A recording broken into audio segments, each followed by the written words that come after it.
Punchline, Laurence Ferrari sur Europe 1.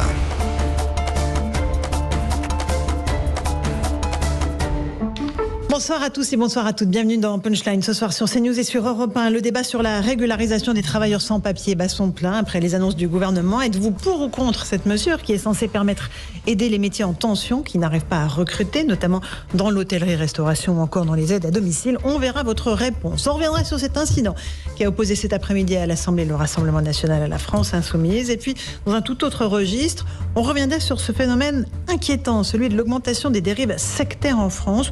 Une explosion de 33% l'an dernier. En cause les gourous qui pullulent sur Internet et qui font parfois arrêter des traitements lourds à des patients sous emprise. La secrétaire d'État en charge de la citoyenneté, Sonia Backès, sera notre invitée. Elle, qui a été embrigadée enfant dans l'église de la Scientologie, dénonce ces faits et se bat depuis contre ces manipulateurs professionnels. Voilà pour ce que nous allons évoquer ce soir. Ce sera juste après le rappel des grands titres de l'actualité.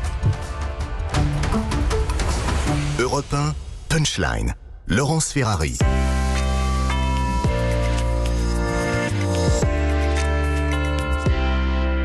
Et il est pile 18h. Bienvenue sur Europe 1 et sur CNews. Une interpellation considérée comme raciste a eu lieu dans l'hémicycle cet après-midi. Elle a provoqué l'indignation de plusieurs députés. Lors d'une prise de parole du député France Insoumise Carlos Martins Bilongo sur le drame de l'immigration clandestine, Grégoire de Fournas, député RN de Gironde, a lancé dans l'hémicycle qu'il retourne en Afrique. L'un se dit victime de racisme, l'autre se défend. Je vous propose d'écouter les deux députés. Aujourd'hui, on m'a renvoyé à ma couleur de peau. Je suis né en France, je suis député français et je ne pensais pas aujourd'hui qu'à l'Assemblée nationale, j'allais me faire insulter. On m'a insulté moi et toutes les personnes qui sont en France, ils ont cette couleur de peau. Et c'est tellement triste. Quand j'ai dit qu'il retourne en Afrique, je ne parlais pas du député qui était en train de poser la question, je parlais du bateau passeur de migrants. Voilà, que les choses soient très claires, nous sommes en face d'une manipulation de la France insoumise qui cherche à dénaturer mes propos pour me faire tenir des propos dégueulasses vis-à-vis d'un collègue député français de la nation qui a la même légitimité que moi à siéger dans ces bancs. Et puis le gouvernement a dévoilé les grandes lignes de son projet de loi immigration ce mercredi. Gérald Darmanin demande une forte intégration de la part de tous les étrangers, avec notamment un examen de français obligatoire. Écoutez le ministre de l'Intérieur. La position du gouvernement, d'un gouvernement républicain, c'est de dire on doit expulser les étrangers délinquants. Et là, vous avez parfaitement raison. Tant qu'il y en aura encore un sur le territoire national, vous aurez raison de demander au ministre de l'Intérieur qu'est-ce qu'il fait. On doit expulser l'étranger délinquant. Mais on doit aussi accepter que les gens qui travaillent sur notre sol depuis de nombreuses années, qui sont parfois embauchés par des patrons voyous, parce qu'ils ont embauché des sans-papiers sans jamais le dire, qui payent des cotisations, qui payent de l'impôt sans jamais toucher la protection sociale et qui ne posent aucun problème à la République. Voilà pour Gérald Darmanin ce matin chez Pascal Praud sur CNews. Grosse frayeur en Haute-Saône, l'armée annonce le crash d'un avion de chasse de type Mirage. Il a eu lieu dans la région de Luxeuil-les-Bains. Le pilote a pu s'éjecter. Il est indemne. L'accident s'est déroulé à 5 km d'une voie très fréquentée. Au rang des prix littéraires, Brigitte Giraud remporte le Goncourt grâce à son roman Vivre vite, un retour sur l'engrenage d'événements improbables ayant mené à la mort de son mari. Elle est la 13e femme récompensée depuis la création du Goncourt il y a 120 ans. Le Renaudot a lui été attribué à Simon Liberati pour performance. Enfin, le pape François appelle à ne pas violer les droits humains. Le souverain pontife est à Bahreïn pour une visite de 4 jours. Ce déplacement est en grande partie consacré au dialogue interreligieux. Le pape François se rend pour la première fois sur l'île du Golfe. Voilà pour les grands titres de l'actualité. Il est 18h02, on est en direct sur CNews et sur Europe 1. On va tout de suite revenir sur ce qui s'est passé cet après-midi à l'Assemblée nationale. Un incident qui a été vraiment souligné par la présidente de l'Assemblée nationale, Yael Braun-Pivet. Elle a suspendu la séance. Les députés ont quitté l'hémicycle. On va rejoindre sur place Gauthier Lebret. Bonsoir Gauthier, vous êtes avec Sacha Robin au Palais Bourbon. Expliquez-nous ce qui s'est passé. Et je crois que vous êtes à côté du député Rassemblement national qui a prononcé cette phrase qu'il retourne en Afrique. Expliquez-nous tout ça. Effectivement, c'est le député insoumis Carlos Martins Bilongo qui posait une question lors des questions au gouvernement sur l'accueil des réfugiés, l'accueil des migrants, sur SOS Méditerranée. Vous savez, qui porte secours aux migrants qui traversent la Méditerranée. Et là, le député RN de Fournas a crié dans l'hémicycle qu'il retourne en Afrique. Ce député, il est juste à côté de moi. Monsieur le député, j'ai une question. Est-ce que vous regrettez cette phrase ? Alors, je voudrais préciser une nouvelle fois que quand je dis qu'il retourne en Afrique, c'est suite à l'intervention de mon collègue député qui parle du bateau SOS Méditerranée. Je réponds que ce bateau retourne en Afrique. Voilà. Donc vous avez une manipulation qui est orchestrée par la France Insoumise qui a cherché à faire un nouvel incident de séance et à nous diaboliser sur une interprétation fallacieuse des choses. Donc bien évidemment, je ne m'excuserai pas. Donc vous ne vous excusez pas. Il y a un instant, Manuel Bompard de la France Insoumise a dit devant les journalistes que vous n'auriez jamais prononcé cette phrase s'il s'agissait d'un député breton et que c'est parce que c'est un député noir que vous avez scandé cette phrase dans l'hémicycle.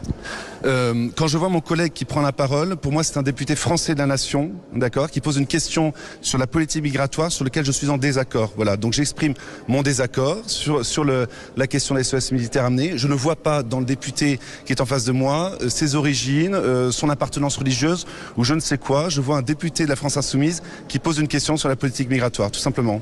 Toute la stratégie de Marine Le Pen ces derniers mois, ça a été une stratégie de normalisation, surtout ne pas faire de vagues. Est-ce que vous vous rendez compte aujourd'hui que pour les 88 autres députés sûrement, pour Marine Le Pen elle-même, vous venez de mettre un sérieux coup à sa stratégie de normalisation? Non, je vois une nouvelle fois que la France Insoumise est capable du pire, c'est-à-dire de m'accuser de propos dégueulasses, en essayant de monter une polémique de toutes pièces, qui encore une fois ne correspond pas à ce que j'ai dit. Voilà, que M. Bompard aille voir le procès-verbal de la séance, qui précise bien que je dis qu'il retourne en Afrique, à la suite des propos de mon collègue qui parle du bateau SOS Méditerranée, tout simplement. Est-ce que vous le referiez ? S'il faut parler de la politique migratoire, s'il faut parler des bateaux de passeurs de migrants, évidemment je le referai, je redirai que ces bateaux n'ont pas à libérer ou à faire descendre les migrants sur les ports européens comme c'était la question de mon collègue de la France Insoumise, mais il faut que ces bateaux, s'ils secourent des migrants en Méditerranée, ramènent ces migrants sur les ports africains. Est-ce que vous craignez des sanctions? On sait que le groupe Renaissance veut des sanctions extrêmement sévères contre vous. Pareil pour la France Insoumise, il demande votre exclusion pour plusieurs mois. Moi, je pense que ces députés vont aller voir le procès verbal et qu'ils vont se rendre compte effectivement qu'il y a eu une mauvaise interprétation de la part de gens de mauvaise foi qui ont cherché à dénaturer mes propos. Je suis assez serein parce que je pense que la raison va revenir dans cette affaire, qu'on va pouvoir s'expliquer, comme j'ai eu l'occasion de le faire avec la présidente de l'Assemblée nationale pendant quelques instants. Et je pense que les choses rentreront dans l'ordre parce qu'encore une fois, je n'ai rien dit d'extraordinaire par rapport à ce que nous avons toujours dit depuis 40 ans et personne n'est dupe de la manipulation de la France Insoumise. Merci, monsieur le député.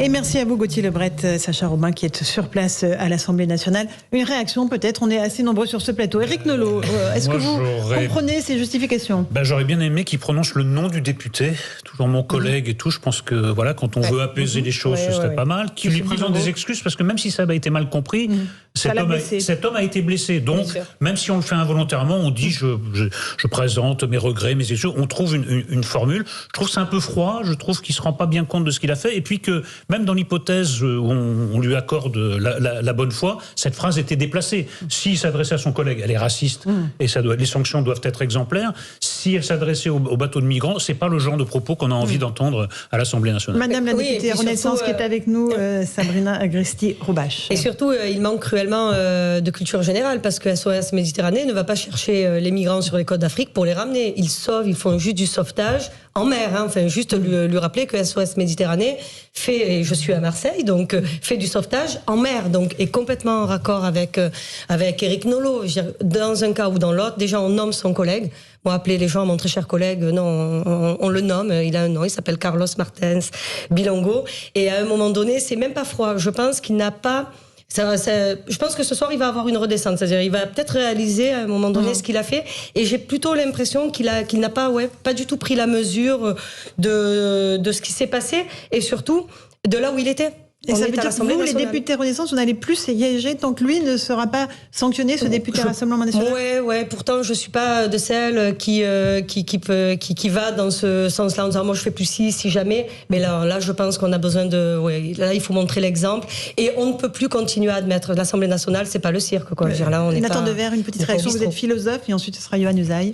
Deux remarques sur cette phrase. À supposer qu'elle soit au pluriel, elle est quand même doublement scandaleuse pour deux raisons.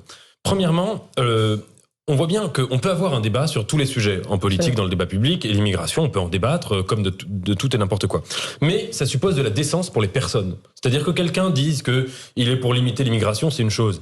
Mais quand on parle de gens, encore une fois, là on parle pas, c'était pas dans le cadre d'une discussion abstraite sur les phénomènes migratoires. C'était dans le cadre du fait qu'il y a des gens, depuis des années, qui traversent la Méditerranée et qui se noient, et qui meurent.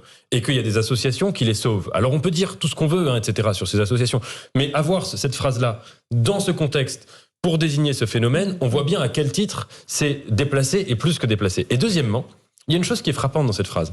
C'est que par exemple, ça n'aurait pas été la même chose de désigner le pays de départ, de dire qu'il retourne en Libye, qu'il retourne en Algérie, qu'il retourne au Maroc. Vous voyez, dire qu'il retourne en Afrique, il y a un imaginaire derrière qui est de dire qu'il s'agit de l'Afrique. Donc vous voyez, moi je ne dirais pas, on n'est pas là pour sonder les cœurs et les reins et c'est pas le sujet, et je ne suis pas dans sa tête, je ne connais pas ce monsieur.